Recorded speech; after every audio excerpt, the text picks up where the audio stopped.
We're recording. All right. Boom, boom, zoom, zoom, zoom, boom, boom. All right, guys, here we go. In 5, 4, 3. Hello, everyone, and welcome to the Chronic Book Club. We smoke chronic, then talk comics. My name is Al Taylor. With me, as always, the Dory to my Nemo, Mike Wood. Yeah, just keep smoking. And the lady to my tramp, Mr. Chris Jakes. Aw, you're the noodle to my spaghetti sauce. Oh, every time, man. Gentlemen, how are we doing this week? Big question. What are we smoking this week? I just got a super good deal on $50 an ounce of some homegrown. So I'm going to be smoking some Bob Marley doobies for a couple days, I think. There we go. Chris, what do you got? What are I'm you on the dabbing? hash tonight, boys. I am on the hash. And then, I've also got I've got a drinkable on deck. We're getting deep into 100 milligrams right now. There we go. That's awesome. I think that should lead into who makes those. Well, He's like, hold on, I'm drinking it. Hold on, I'm drinking it. so delicious. Oh, that's so good. Myself, I have a blueberry in the pen, and I've got a blue dream in the bowl. And Chris, you want to let everybody know who is sponsoring this week's episode of the Chronic Book Club?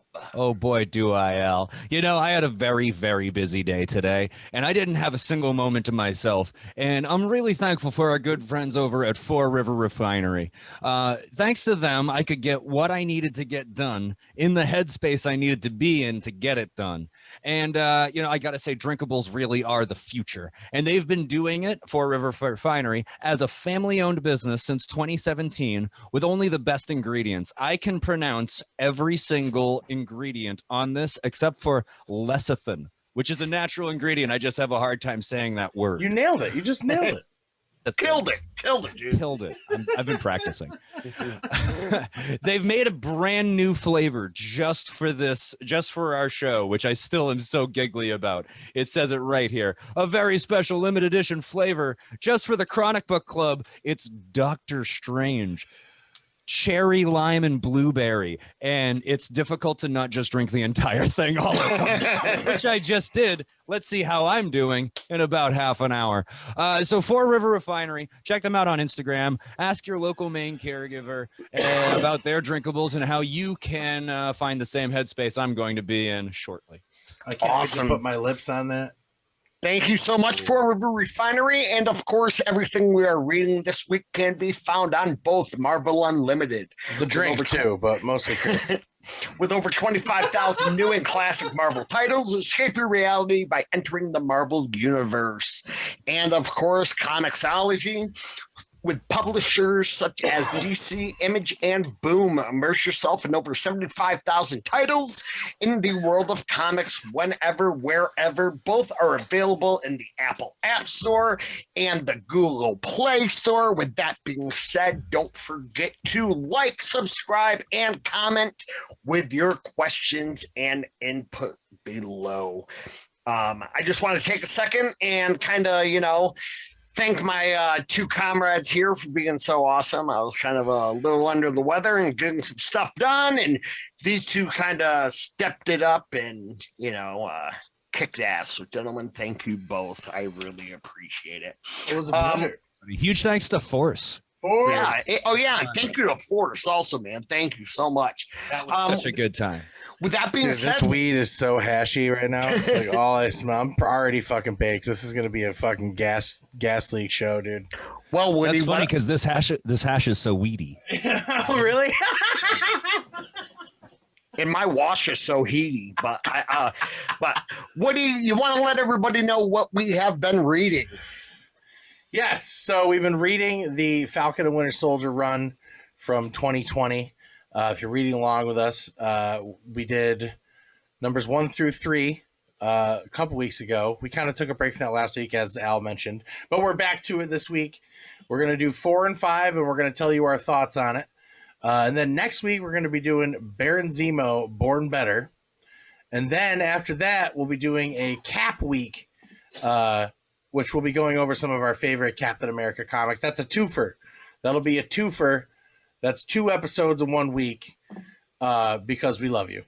And you deserve it because you've been really cool. Yes, they have. So like Woody said, we have been reading Falcon and the Winter Soldier, came out last year in 2020, written by Derek Landy. Our penciler is Federico Vicentini, color artist Matt Mila, letterer Joe Caramanga, and our cover art by Dan Amora. Guys, first question, right off the bat, I mean, what we've read so far, I'd made the comparison before to it being very Disney-esque. Has this Disney-esque style of art influenced the way you've thought about this at all? Is it cheesy? Is it cool? Chris, what do you think? I think Disney is the wrong word for it, but yes, I agree. It has affected the way that I was looking at it because it looks so hyper modern and washed over, like Woody likes to talk about. I'm not enjoying the artwork as much as I typically do, but I'm enjoying the story so far, unlike you two. What do you think of the art, man? It's one of those things where I'm like, okay, this is like the corporate gig of comic books. You know what I'm saying? It's still art, but you're definitely playing covers the whole time. Well, question for you guys: does that make Falcon and the Winter Soldier the corporate Disney, the corporate Marvel show? Of course.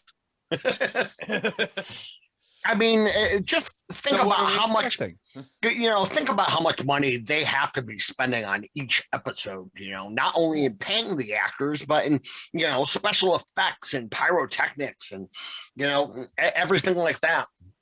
You have to assume that most of the budget for WandaVision was in the CG. Obviously, most of the budget for Falcon and the Winter Soldier is the fucking everything. This is a very expensive show to make. So like our show, we get into our issue and we start off, we pick right back up with Veronica Eden, of course, who was introduced in issue number 1, who is currently battling out for Hydra Supreme against Baron Zemo. And our first couple of pages, it's really just the banter between Veronica and her parents. I mean, in my opinion, I thought that was cute, dude. I think they nailed because you know what it felt like, dude? It felt like when you're trying to explain comic book shit to someone that doesn't know anything about comic books. So she's like, Hydra, that Hydra, Mom. And you only hear one side of the conversation. Mom. It was a very yes, Mom, the internet. Yes, turn the internet. So it was a little cliche, but I don't know. I found it kind of charming. I'm sorry, I had to interject. I definitely found it a little charming. I was like, we've all had that conversation with our moms, Well, so there's I grow weed for a living. I've definitely had that conversation with my mom. Let's talk about terpenes. I swear this is a noble cause. Sure, it's Hydra, hon. See, and my mom's deaf, so she lets me talk all day. So, Hail Hydro. No, loyal to the soil. And we kind of have the soft opening, and our course again, we get to the backstory, our team of writers and artists, and our for our 5-issue miniseries, which I want to say real quick, I found it kind of lame that they reused this same story page for the whole series. There was it was this every single issue, and it's kind of lazy in my opinion. The first couple of paragraphs, even dude, the paragraphs, the art, the layout, it was literally, so they went on the computer and they put mission 4, mission 3, mission 5, and they didn't do anything else. And they think it was kind of lazy. It was pretty lazy, dude. Well, back to our heroes. We're somewhere over Nevada, and along with Bucky and Sam, we have our other new guy, our sidekick wannabe Captain America, the Natural, Fucking and weirdo. all of his Disney glory. And I mean, guys, right here, this was that's that. super Disney. I take it That- back, Al. You're right. That is very A Disney. bluebird is about to come land on his shoulder. Well, and that's the thing is, it's just that cheesy Disney art I was talking about. And so the Falcon and the Winter Soldier are just You think discussing. talking mice help him put his costume on? Yeah. Totally. And they ate his nose, apparently. And they're trying to explain, to the Natural who Steve Rogers was and, what kind of man he is. And I mean, that being said, guys, in our Disney Plus series, do you guys think that John Walker, aka the U.S. agent or aka New Cap, embodies these beliefs? Like, will he, or do you think he'll don a U.S. agent uniform by the end of the show? Chris, what do you think? Does he have what it takes to be Captain America? I don't think we're going to see him become U.S. agent in this show. I think he's going to be Captain America, and then he's going to be some sort of villainous Captain America and snap. And I think that's probably where the show will leave off, somewhere around there. Because I don't feel like we're going to get enough of, we're already halfway into the season. I don't think we have enough room for a redemption arc for the asshole when he hasn't even snapped yet. I think we're still building towards him losing it, which I think is going to happen in the next episode. But that would take 2 hours for a redemption arc. I think that would be a lot. That's what I'm saying. We have 3 hours to fuck with, so it's like. I think we'll see him. I think we'll see this actor as U.S. agent eventually. I think we're going to have this guy's redemption arc be a part of whatever the Captain America storyline is going forward, because I think it's important to have whatever, the ideology that Steve Rogers is. I think it's super important to have the counterpoint to that, where the failure of nationalism while you have like the success of nationalism on the other side that Steve Rogers is. And as far as costumes go, like that costume he's in is already pretty much the U.S. agent costume, if I'm not wrong here. Well, U.S. agent, the lines, the red lines, the fucking fold over coat, like. Yeah, he had a couple of them, but the one I always think of is like the black suit U.S. agent. Kind of like we saw a couple of weeks ago in Vision Quest. That dickhole U.S. agent. So, back to our comics, we're talking about the Natural, who is a, little kind of prick in his own right. And these next couple of pages. And can we say wishy-washy as fuck? Yes, very like wishy-washy. All of a sudden, y'all are just like, oh, it's cool. Yeah, join us. And it's just like, I don't know, dude. Where's your conviction, bro? Like, are you evil? He's a child and a fucking psychopath. Yeah, update. He still sucks. That's pretty much my opinion. And that's the thing is, these next couple of pages, fighting in an airplane, some air action, and it's like kind of they're having this discussion all the way down, about how the Natural can and can't help. So my question, like, do you guys like this? I mean, when you just said he was wishy-washy, Chris, do you like the Natural or do you think he's kind of a douchebag too? I mean, obviously he's a douchebag, but he's a character, so he can be a douchebag and I can like him. Well, that's the thing with people. Like he's with like villains. he's like a Will Arnett character, like any Will Arnett character. I am thankful the character exists because it's well written. But yeah, he's a douche. He's a little shit. You want to smack him around, but you can't because he's insanely strong. Yeah, he beat the shit out of Bucky, and that's. And I think artistically, the point of art and the point of storytelling is to make you feel things, right? So by making me not like I can't stand this kid, it's effective and I appreciate its effectiveness. But I can still be like, fuck this guy. Kid. Yeah. Well, and it's funny that when you talked about how we beat the shit out of Bucky because in this air fight, one of the kind of big points that kind of do push is that Bucky is Bucky and Sam have that experience. They have that mentality of, he tries to get Bucky a jetpack, and he's like, "Oh, you've already got it." Like, yeah, Bucky is one step ahead of you from that experience. And I mean, guys, most of this book, this issue 4, most of it was an air fight. All right. It was most of them fighting on a plane. It was most of them an air fight. I mean, does this much fighting in a book translate well to a comic, or is it something more suited for the screen?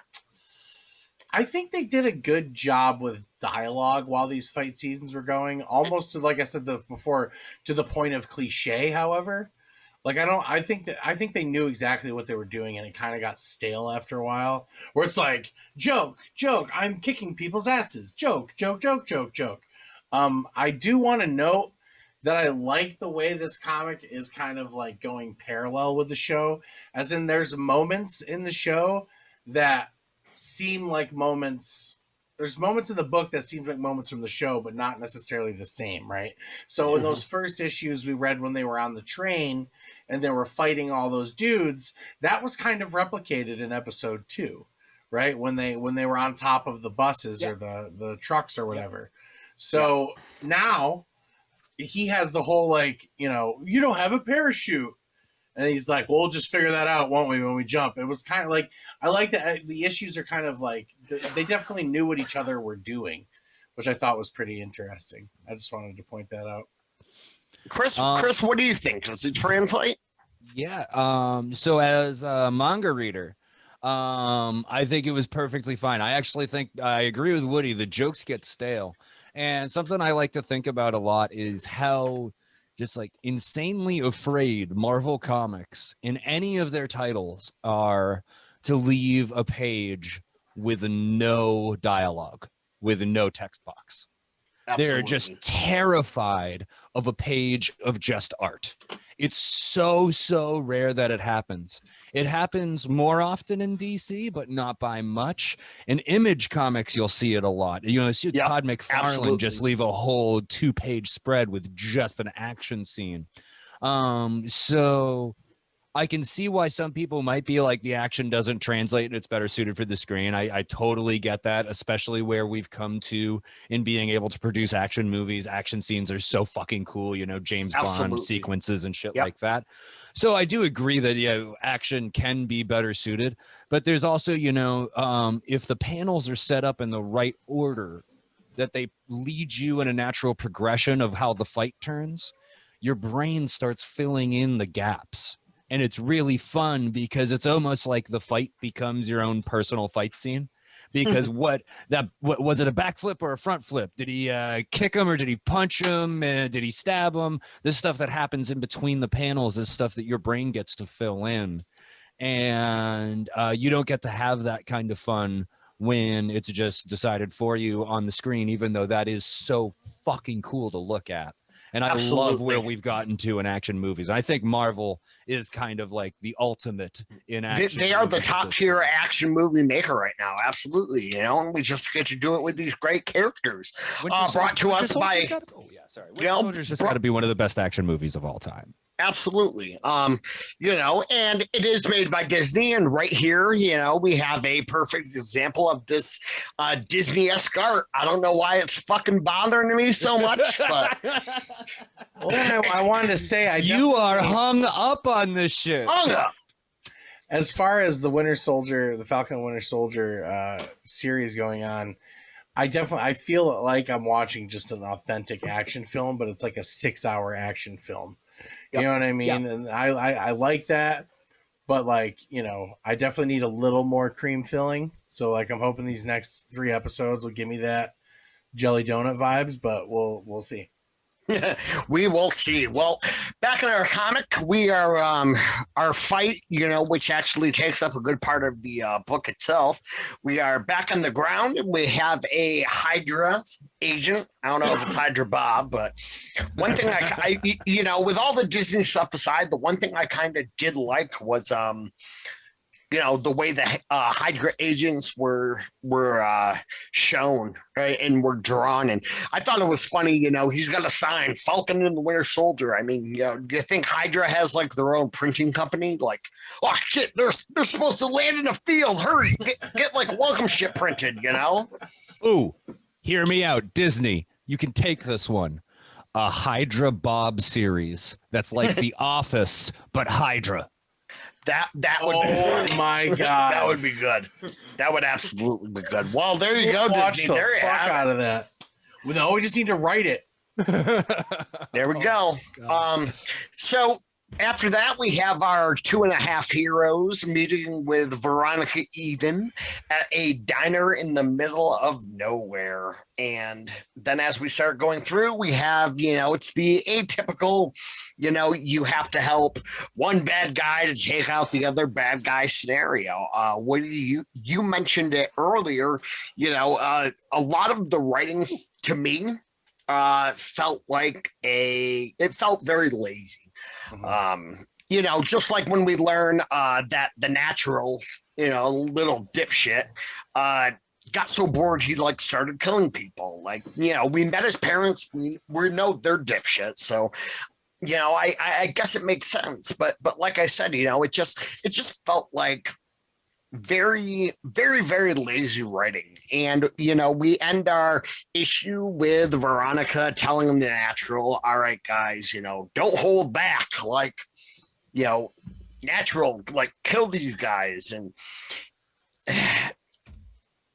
this brings me to the point of the Natural, the way he is interacting with the Falcon and the Winter Soldier. It has a very almost sitcom type way about it, like a 2.5 Men. So that kind of like ends our issue 4. Out of all the issues we've read so far, I would definitely think this was probably even though with so much action, it still felt like nothing but so much filler. But I mean, Woody, what do you think? Like, all I can think about right now is the Hydra Bob TV show. But how can you say that the entire issue was a sky fight and that the whole issue was filler in the same like 15-minute time span? It's all action. It's not enough action. Well, also, I want to see I think the reason why I like the Natural, I'm getting an idea here. I think the reason why I like the Natural is because I like the potential of the character as like in a not so commercial book.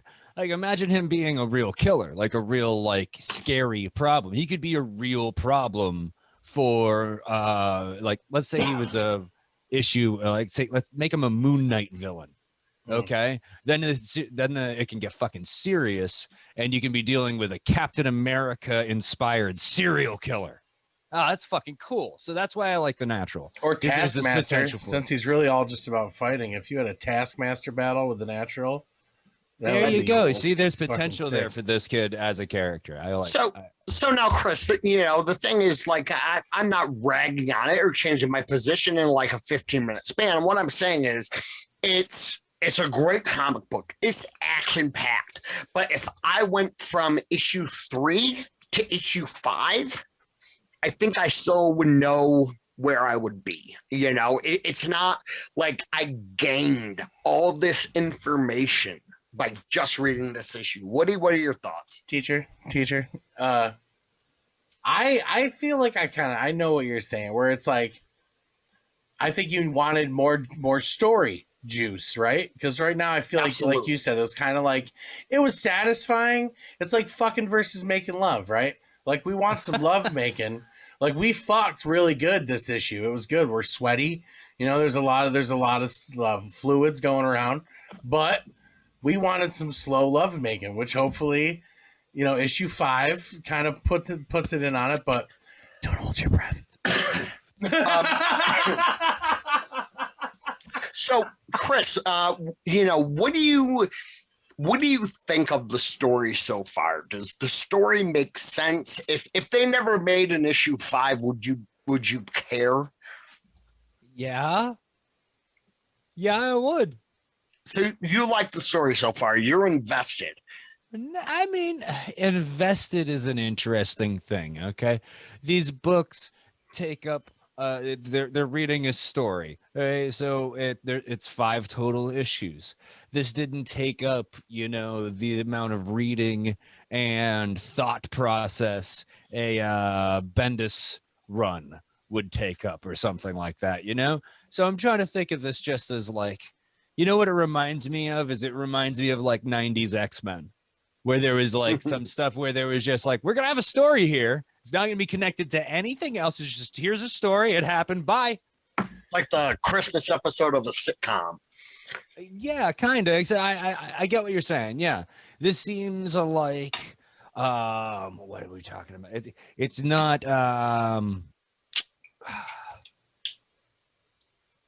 cinematic. It's not cinematic in a sense, in that it just seems like an episode as opposed to like a greater story, a greater part of the Marvel universe. And I think we're just Chris, let me ask you this. So it was rims and we wanted tires. So do you think that all the questions they have raised so far will be answered in just one issue, knowing that we only have one issue left? No, unlikely. Woody?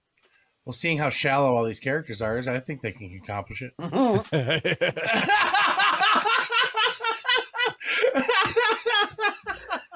Oh my goodness. I'm sorry. I'm not the one that ordered the triple cheeseburger, okay? I've got bad taste in comics, I guess. Well, Chronic Book Club members, what do you guys think? Do you like the story so far? Let us know in the comments below. I'm not saying it's a bad thing. Not everything needs to be so complex, but it's definitely kind of I'm not saying it's complex. There's no deeper level thing going on here. There's just a fun story involving one of my favorite villains, Baron Zemo. I feel like a lot of these people care more about what jeans they're going to put on in the morning than they do this actual story. Well, let's see where our story leads us and see how complex it is. We actually open up our issue. Hey, look at that! And look at that. Picture. I mean, they did change up the backstory, but like Woody said, we kind of have the same. No, intro. they don't, bro. They don't even touch it. Come on, do they at all? Oh, at a remote diner. Okay, all right. Yeah. Okay, they changed a paragraph, guys. So they do change your paragraph, but this is the first time also that we don't have an intro. To our story. And one of the things is, since we don't have an intro, we open up to the first page, and right about here, I got a little confused because I don't know how I feel about a full page spread of basically nothing to start our story. Fighting, man. And Fighting. And like Chris said before, they can never leave a page blank. There's always got to be something, I'll leave you boys to it. There we go. She didn't have to say that. See, that's a perfect opportunity. That's a good layup where they could have just been like, she doesn't need to say that. We're not idiots. Like, we can handle that Falcon talks to birds. We can handle a page without any words on it, It's cooler without it, right? That's what I'm trying to say. And that's something that I think manga stuff gets right when they try to summarize action on a single page like this. Well, here we go with some action, because the Natural is going to try to take down Bucky and Sam with his Disney face and dick. All. Disney dick. As we do get into issue 5, we get outside, and like we just mentioned, one of Chris's favorite villains, Mr. Baron Zemo, our anti-hero. We go outside where the action is, and he's got his new hand and all. If we remember, it was actually the Punisher, Frank Castle, who took his hand, thought he killed him, but actually, just took his hand. Now, guys, one of my questions is, this page right here, it's very Disney, but it's also like pretty fucking awesome because it's Baron Zemo. Now, were you guys happy with the show on Disney Plus that Baron Zemo finally got a comics accurate costume. Like, even if it was just for a like short sequence. Chris? Yeah, I like. Oh, go. I was literally jerking off. Well, that's what I thought you were doing. I wasn't sure. No, it was fucking awesome. I'm glad that they didn't try to like melt his face and make it that sort of comic accurate. That would have been too big of a leap. MCU doesn't need to do that. But when he grabbed the thing out of the back of his car, I was so pumped. I'd say that's beautiful foreshadowing, you know. On top of the container, putting it on one-handed while he's got the gun in the other, it was like, ooh, Zemo action. Didn't expect that Zemo action, did you? Now, Zemo action. You're like a nerdy white guy who's super rich. He can't fight.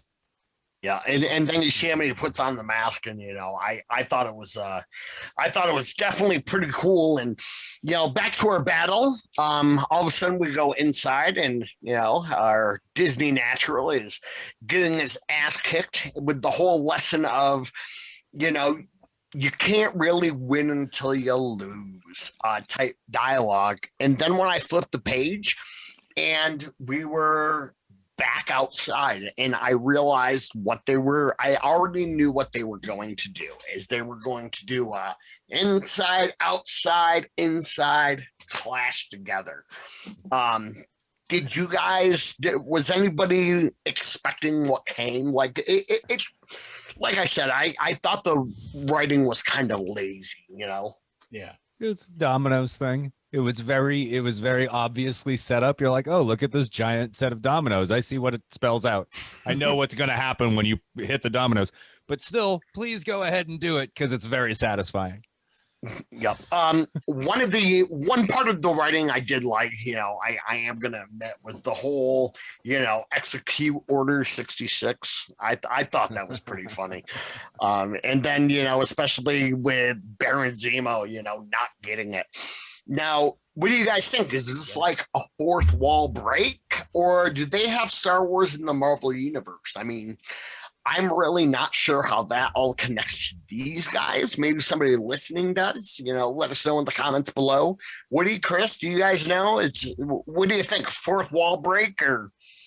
I recall, and I'd have to go look up where I found the image, but a picture of Franklin and Victoria Richards.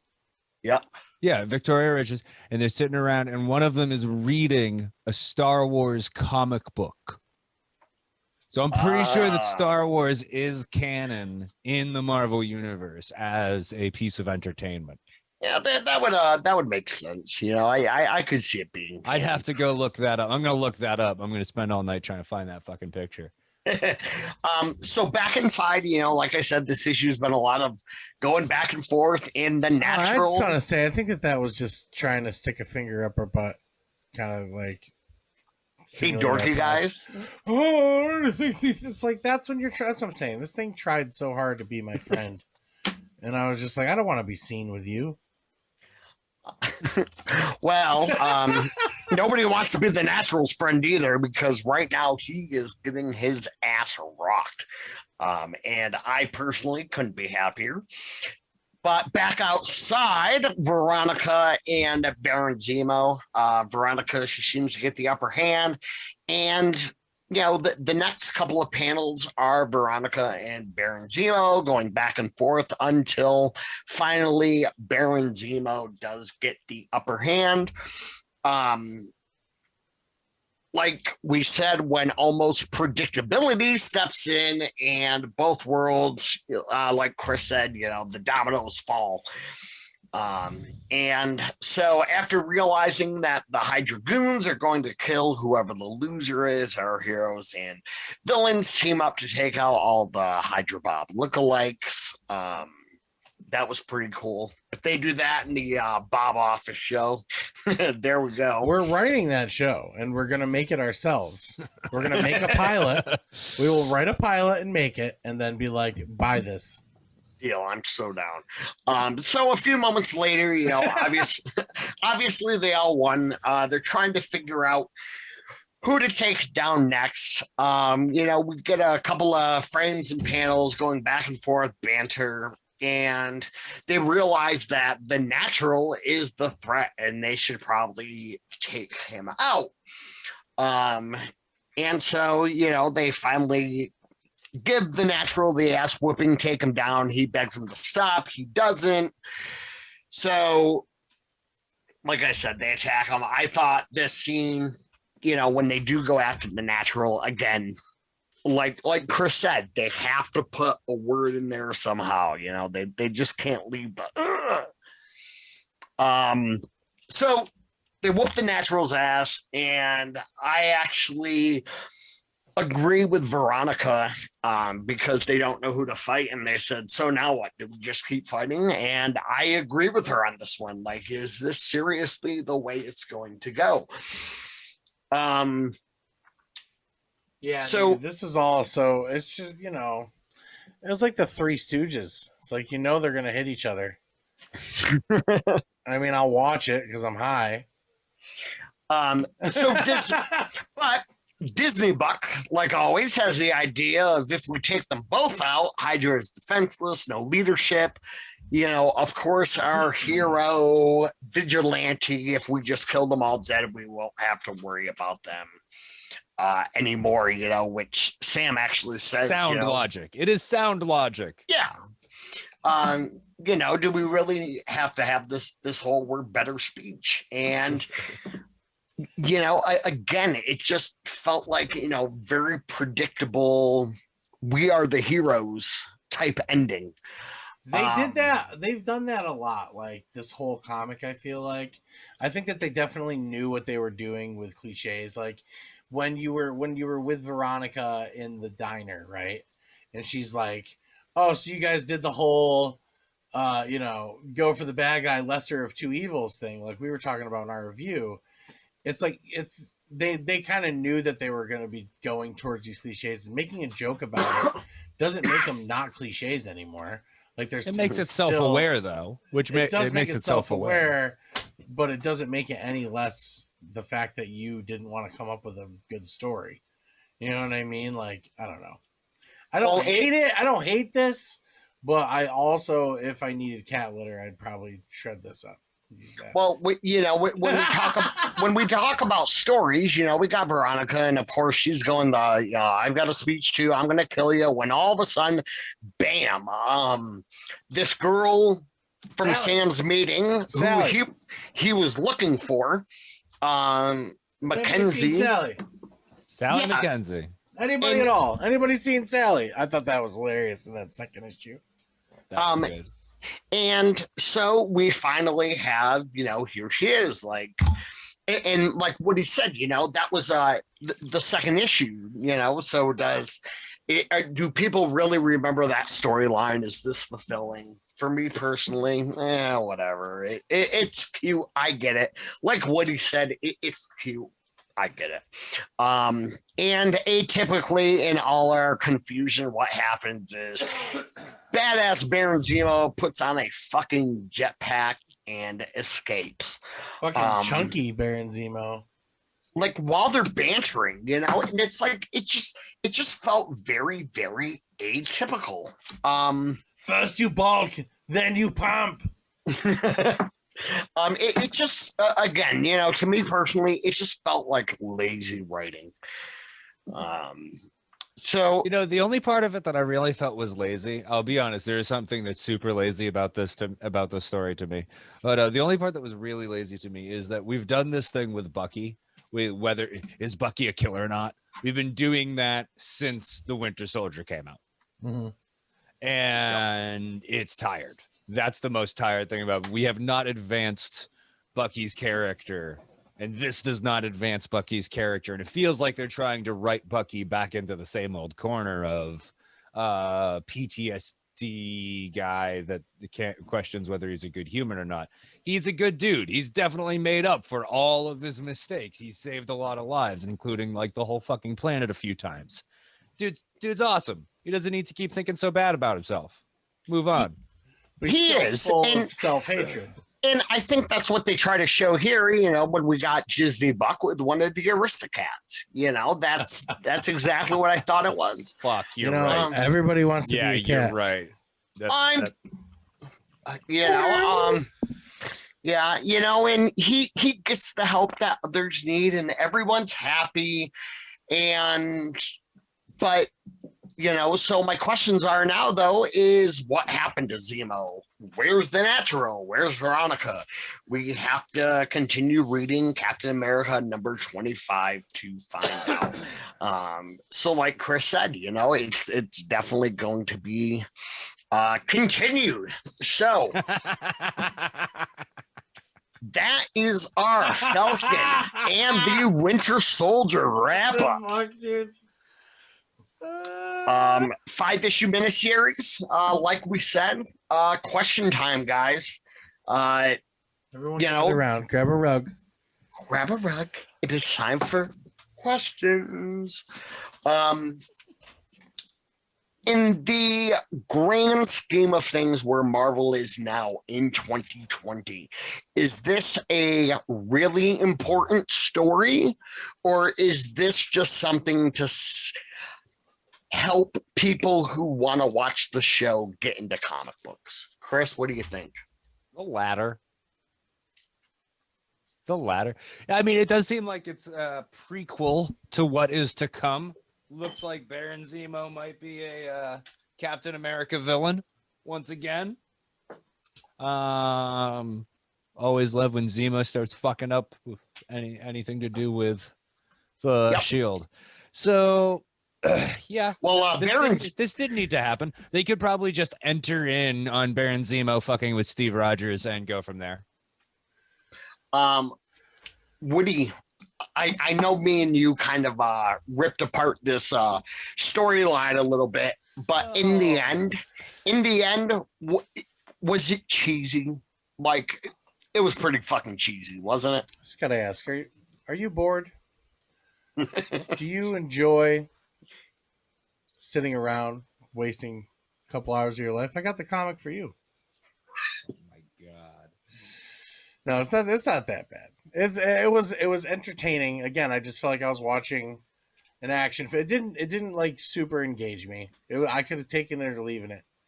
So would you call it more lazy? It was definitely lazy ass writing. But again, just worst lawyer ever, Al. Worst lawyer. Yeah, ever. He's badgering. Leading the witness. He's a honey badger. It's what I do for my Fox rating. So yeah. I don't hate it. I'd like to see some things. Mostly for the second half of this podcast, I was just thinking about Hydra Bob. So I think that shows you how invested I was in this story.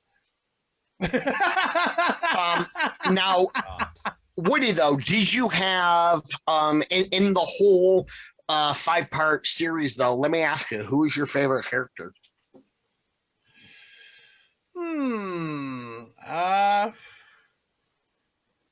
mean, I would have liked to see more from Veronica. I think she kind of got cut off in this. But I mean, Falcon's just dope. I love Falcon. I loved Falcon's never-ending search for Sally. So that part of the storyline actually got you. He's very quippy to fucking Winter Soldier, to Bucky. He's always busting his balls in a clever way, which I always enjoy. He's not just out like saying some bullshit. He says some shit that Bucky's then gotta be like, "Fuck you," Chris, how about Burns? Chris, how about you? Who was your favorite character in the whole series? I liked Sam's character a lot. I didn't like the way the writer wrote Bucky. That was the thing that was bothersome to me. Bucky was tired. I like Sam not having to explain himself, feeling like he doesn't have to explain himself. Like, why do you care about Sally so much? Because I do. Shut up. Mm-hmm. It's just that. It's I like that Sam. Yeah. The only endearing thing I found about Bucky was the cat thing. That was the only thing where I was like, let's talk more about the cat, because that seems to be fucking the only mathematics, man. thing. Introduce a cat with big enough eyes into the picture, and you're just gonna be like, oh, I care now. Mm-hmm. Not just any big eyes, Disney big eyes. Disney the ratio. It's a ratio. eyes to head size that makes your heart go, oh. Chris, what character did you hate the most? I don't know.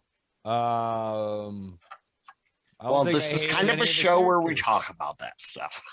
Well, no, I don't think I hated any of the characters. I told you I didn't like how they portrayed Bucky. I didn't hate any of the characters. I didn't hate the story. I don't think the story wasn't super exciting. It wasn't super fun. It wasn't a chronic classic, but it was a story. It was a 5-part miniseries. It's a complete story that had a definitive ending that I don't have to keep reading if I don't want to. By the way, I don't.